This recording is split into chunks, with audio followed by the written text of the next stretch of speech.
দুপুরে দেখো কি রান্না হয়েছে, ভাত আর এখানে দেখো চচ্চড়ি করেছি, কপির ডাঁটা দিয়ে শিম আলু বেগুন ঠেগুন বড়ি দিয়ে সব একটা চচ্চড়ি, আর মুগের ডাল।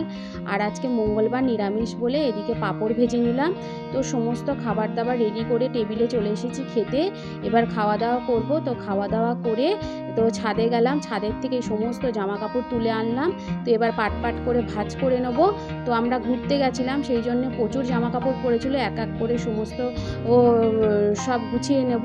নেওয়ার পর এবার দেখো রেস্ট নিয়ে এবার সন্ধ্যাবেলা সন্ধ্যাবাতি দিয়ে নিলাম। তো সন্ধ্যাবাতি দিয়ে এবার চলে গেলাম রান্নাঘরে চা করতে। তো এইদিকে চা বানিয়ে নিলাম। তো আমরা তো লিকার চা খাই, তোমরা সবাই জানো। তো চা করে ঘরে নিয়ে এলাম, এবার বসে আরাম করে শীতে চা খাচ্ছি। তো চা খাওয়ার পর তো কিছু টিফিন খাবো, সেই জন্য ছেলে মিষ্টির দোকান থেকে পনির বল আর সোয়াবিন বল নিয়ে এসেছিলো, তো সেগুলো খেলাম। তো তোমরা খুব খুব ভালো থেকো, টাটা।